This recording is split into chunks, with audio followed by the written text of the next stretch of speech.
My name is Hans Peterson. I am a husband, I'm a grandfather, I'm a son, I'm a brother, I'm an uncle, I'm a cousin, a lot of different things. I came up to Kentucky to go to school, Center College in Danville, Kentucky. Came over to Louisville to do the early childhood work, and I've been here since July of 1995.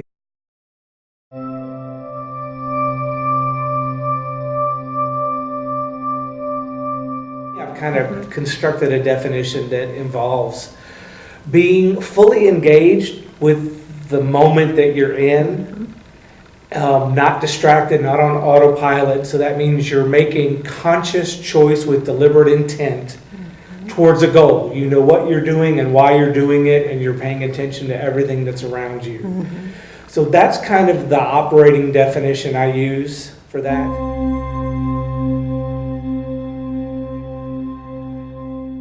The entry point for me into mindfulness was my wife. She and I met in 2003, married in 2004, and she is a devout practicer of mindfulness and a number of Eastern spiritual practices that aren't mainstream here. So she's one I connected with. We almost fell instantly in love and knew we were going to be together forever. So I think that part of her is one of the things that really drew me to her, because it's something that she practices actively every day. And so seeing her do that and then asking her about it and then trying to do some of it myself is basically how I got there. And the hardest part is to figure out when you're not in the moment anymore, because that's basically how I lived most of my life. So it's comfortable. My brain knows that pattern. So I love that it's called a practice, because it is practice. Every day I practice and I try to get better, and I don't always do great at it. In my personal path, taking a job like this at this place came for me additionally as to you after a bunch of life things that happened. And I kind of moved from a career arc of higher, more career path, get to this high trajectory, to simplify, do things that you love, do it at a pace that you like so you can do all the things you want to do. So that kind of, without me choosing that, that was happening to me. And so then I was leaning more on the practices of my wife and thinking about what's happening and why I'm doing it. And so that's what landed me in this job. And so early on in being in this job, with the coaches in the different areas we have that work in this geographical area, getting projects, tasks, information from a body outside of us about what to do with our work, and seeing people try to deal with that and cope with that in ways that were highly emotional and effective, I thought this might be a place where some mindfulness, intentional work would be helpful. I would love to do it for myself, because this is a new place I'm working and I'm trying to figure things out. I've seen people struggle with some things that I think mindfulness would help.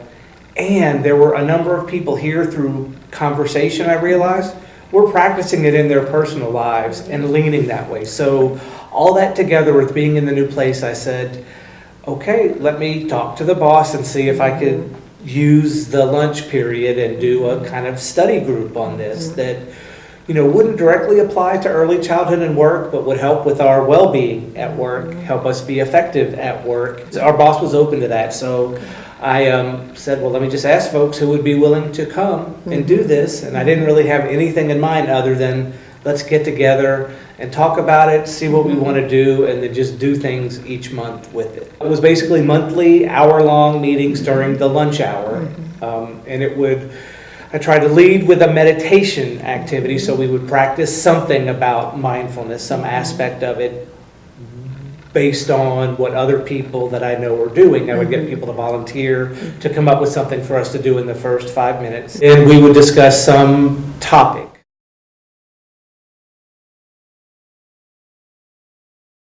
The first thing I did was there was an article on mindfulness in the workplace.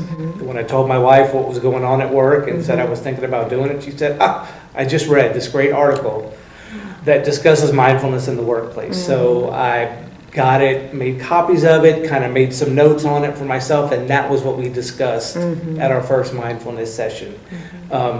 So we've done that. We've done something where I looked at a Trainers Institute I went to, which is a session that trains trainers how to be better trainers. So step back again, I work with people who train early childhood professionals with getting the 15 hours they need every year of professional development. So training is my professional mindset. And I noticed as I went to a Trainers Institute that there were so many mindfulness components to all of the sessions I attended. So another thing we did was to discuss, someone else from the office had been as well, and we were sharing a discussion about that. And so we took 2 of the sessions we went to and shared with the group the mindfulness components that were present in there by professional presenters, 2 trainers on how to be better trainers that had a significant component of mindfulness.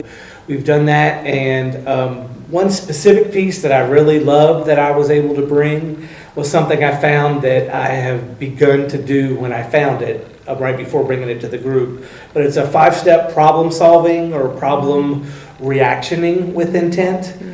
I took these 5 steps and I made a color-coded sheet and I gave it to everybody. Not just in the mindfulness group, to everybody in the office, and said, here's something I use that might be helpful for you. But it looks at approaching situations, problems, projects from a place of curiosity. Seek to understand what it is, what's happening, what your relationship is to it. Keep an open mind as you figure out what to do with it. Adapt to the task as it unfolds. And then create space daily for renewal. So these 5 steps were in that article about doing it, mindfulness in the workplace. So we dealt with a lot of projects where somebody from outside said, okay, here's what you all have to do in Jefferson County. And it was our job with our boss to figure out, okay, how do we make this happen? And this helps remove some of the emotional response and helps you understand and be calm and focused and just dealing with what's there. The 5 steps were a good logical progression in it. And a lot of these I think people already do, but then to spell them out and get them in writing and look at them all the time is a way to be more mindful and make a conscious choice to do that.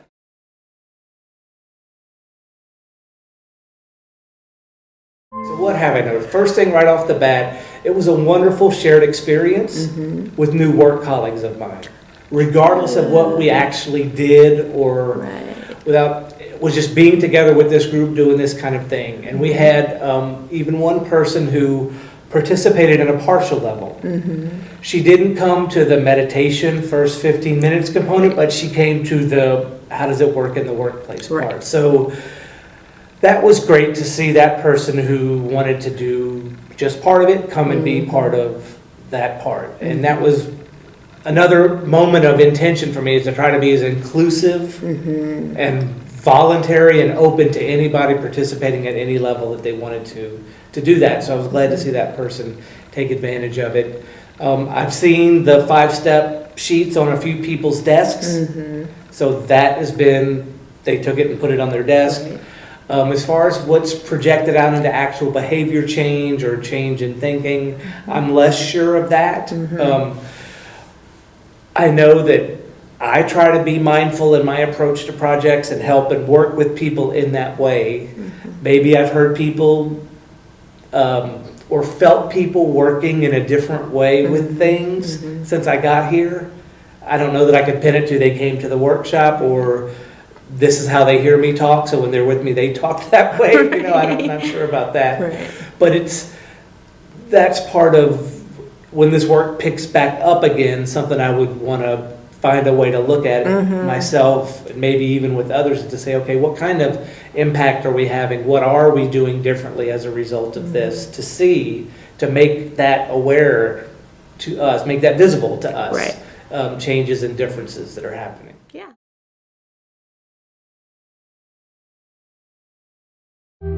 You know, I think about how I entered into this, and it was marrying someone, falling in love with someone who practiced it. So for me, there was a trusted person in my life that was doing it and who I could talk to about it. To me, that's the best resource you can have.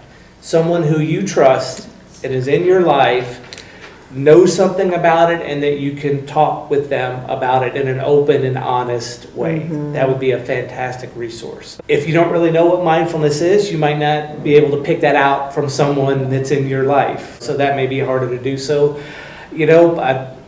Googling the term and reading stuff. Do your own research. You can find things that resonate and click with you, whether it be crafting a definition of mindfulness, finding one thing in the mindfulness arena that you think you want to do that might help you, and then do it. If you've got that trusted person, tell that person you're going to do it. Make it alive by saying it to someone else, and maybe asking them if they could join you in helping you to do this by way of, I'm going to do this for a while, then I'd love to talk to you about it and see what you think and tell you what I think's happening for me and help me kind of work with this a little bit. That's really great. It takes 30 days of doing something, 30 consecutive days for something to become a habit. Yes. So trying something new, really commit to trying it for 30 days. Absolutely. And see how often you can get it done and see what kind of difference it makes. So just reading up on it, finding what makes sense to you and just doing something. As little as it seems, do something with it. Something that is embodied in this moment I'm about to share is the idea of not getting connected to certain outcomes. And so there's a Buddhist overlay to things. They say suffering is having desires and want and needing things to be a certain way. Yes. So a big shift in life that can free up suffering and allow you to enjoy and be more mindful and in the moment would be doing things without expecting to get something out of it. So if someone tells you have a great day, have safe travels, there is a specific outcome that can be met or not met. Right. And if you can open yourself up to letting things happen and seeing what they are at the end and accepting whatever comes, that is a whole bunch easier way to live. So this moment in this movie, it's called The Strange Life of Timothy Green. And so it's a couple trying to have a baby and they can't. So I forget how they do this, but they bury something, a wish for a child, out in the yard, and then this kid grows out of it in the middle of a storm. So it's just kind of magical realism kind of thing. So this family clearly has wanted this child for a really long time, and this mindfulness practice popped up as the child goes to his first day of school. So the dad says to the son, "Have a great first day of school." The wife smacks him on the shoulder and says, "Honey, you're putting too much pressure on him." And he says, "Okay, all right, son, have the day you have." Right. And so to me, that's another really simple way to look at things in what you would wish for others. Certainly in your heart, you want good things to happen to people. But there's a bit of a shadow side if good things don't always happen to people. We can't control when good things happen to us often. So wishing that on someone, as we laugh at her, saying, "You're putting too much pressure on them to have a good day." Well, think about it. There might be pressure. Absolutely. If I don't have a good day, what's wrong with me? Right. That could lead to this cycle. So that was just something that resonated with me then. And I watched that with my wife, and we both laughed about that and then said, but that's also a really good point.